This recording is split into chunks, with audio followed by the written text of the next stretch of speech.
अस्सलाम वालेकुम दोस्तों, एक और वॉर दुनिया के सामने खड़ी हुई है, इसराइल और लुबनान के दरमियान। जी हाँ दोस्तों, इस बार लुबनान ने इसराइल को ललकारा है। इस पर अक़वाम मुत्तहिदा ने भी बड़े ख़दशे का इजहार किया है। ये भी आपको बताते हैं, लेकिन आपको इस चीज़ की इंफॉर्मेशन भी देंगे कि क्या इसराइल हिज़्बुल्लाह से मुकाबला कर पाएगा और हिज़्बुल्लाह कितना ताकतवर है। इसी पर आज बात करते हैं। हुआ कुछ यूं है कि लुबनान की तरफ से 3 रॉकेट हिज़्बुल्लाह ने इसराइल की तरफ चलाए हैं, जिसकी वीडियो भी सामने आ चुकी है, जो आप अपने सामने देख सकते हैं। इन मिसाइल से कोई ख़ास नुकसान तो नहीं हुआ, लेकिन फिर भी इस मुल्क को गुस्सा ज़रूर आएगा कि इसके मुल्क पर मिसाइल क्यों फेंके गए हैं। इसी तरह ही इसराइल को भी गुस्सा आया है और इसराइल ने भी लुबनान की तरफ रॉकेट फायर किए हैं, जिससे दोनों ममालिक के दरमियान कशीदगी बढ़ गई है। अब यहाँ पर अक़वाम मुत्तहिदा ने खदशे का इजहार किया है कि दोनों ममालिक कभी भी एक जंग की तरफ बढ़ सकते हैं,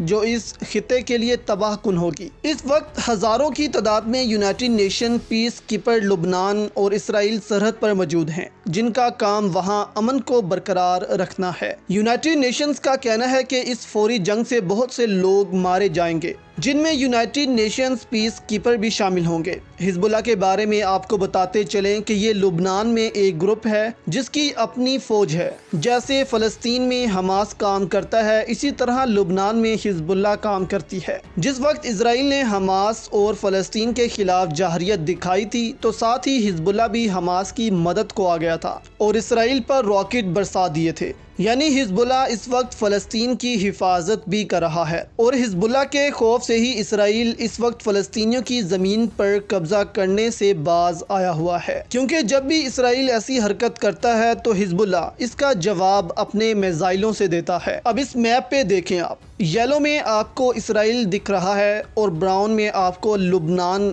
दिख रहा है। अब ये दोनों ममालिक आपस में जंग की सूरत हाल इख्तियार करते जा रहे हैं। इसराइल में इस वक्त नई हुकूमत आई है और नफ्ताली इसराइल के नए वज़ीर आज़म मुंतखब हुए हैं। इससे पहले वो इसराइल के डिफेंस मिनिस्टर भी थे, यानी नफ्ताली का ताल्लुक दिफा से था। इसीलिए नफ्ताली नेतन्याहू से ज़्यादा ख़तरनाक और अग्रेसिव होंगे और कोशिश करेंगे कि इनकी साख इसराइल में बरकरार रहे। अब सवाल ये है कि क्या इसराइल हिज़्बुल्लाह का मुकाबला कर सकता है या ये जंग इसराइल आसानी से लड़ सकता है? तो इसका जवाब है बिल्कुल भी नहीं। इसराइल के लिए हिज़्बुल्लाह से लड़ना एक डरावना ख्वाब भी साबित हो सकता है। इस वक्त हिज़्बुल्लाह को ईरान खुलकर सपोर्ट कर रहा है और मिसाइल फराहम कर रहा है, जिससे हिज़्बुल्लाह इसराइल का मुकाबला करता है।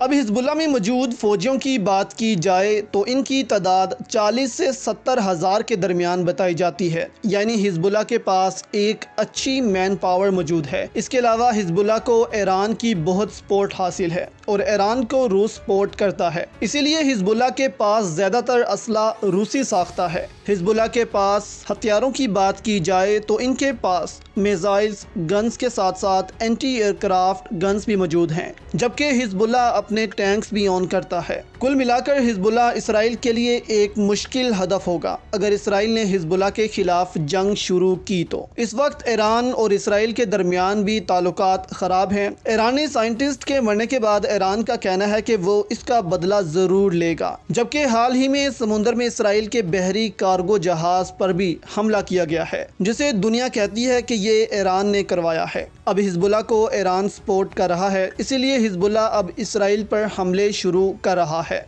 अब इतनी ताकत के बाद मुश्किल हो जाएगा इसराइल के लिए हिज़्बुल्लाह का मुकाबला करना। बेशक इसराइल के पीछे अमेरिका की सपोर्ट है, लेकिन इस जंग में तमाम मुस्लिम ममालिक उठ खड़े होंगे और लुबनान का साथ देंगे, जिससे इसराइल पर ज़्यादा प्रेशर डलेगा। अब अगर हम हमास और हिज़्बुल्लाह को कंपेयर करें तो हिज़्बुल्लाह हमास से कहीं ज़्यादा पावरफुल है, लेकिन हमास ने इसराइल को जंग के दौरान दिन में तारे दिखा दिए थे। तो अगर हिज़्बुल्लाह की इसराइल से जंग होती है तो ये एक तबाह कुन जंग होगी। अक़वाम मुत्तहिदा ने तो इस खदशे का इजहार कर दिया है कि इसराइल और लुबनान की जंग हो सकती है, लेकिन इससे एक बड़ी तबाही फैलेगी। दूसरी जानिब अगर इसराइल के हरीफ ममालिक देखे जाएं तो इसराइल का साथ देंगे इस जंग में तो वो अमेरिका, ऑस्ट्रेलिया, भारत वगैरह होंगे, जबकि बहुत से नेटो ममालिक भी इसराइल का साथ देंगे, जबकि लुबनान की तरफ तुर्की, ईरान, पाकिस्तान और रूस शामिल होंगे। लेकिन चीन हो सकता है कि इसमें न्यूट्रल रोल अदा करे, क्योंकि इसराइल और चीन के आपस में अच्छे ताल्लुकात मौजूद हैं। दूसरी जानिब इसराइल ने जहरियत दिखाते हुए फ़लस्तीन में गजा पर भी हमले शुरू कर दिए हैं। इसराइल इन हमलों का बहाना बनाकर गजा को निशाना बनाना शुरू हो गया है, जिससे वो अपने मुकासद पूरे करना चाहता है। इस वक्त इसराइल शेख जरा पर कब्जा करना चाहता है ताकि वहां पर अपनी बस्तियां कायम कर सके, लेकिन ये उस वक्त पाकिस्तान, मिस्र, तुर्की ने इसराइल को रोक दिया था। लेकिन अब लग रहा है कि एक बड़ी जंग का इसराइल इंतजार कर रहा है, जिसके बाद वो शेख जरा पर कब्जा करे। इसमें पाकिस्तान और तुर्की का क्या किरदार होगा ये तो बाद में पता लगेगा, लेकिन पहले ये इंश्योर करना चाहिए कि इसराइल लुबनान पर हमला करने की गलती ना करे।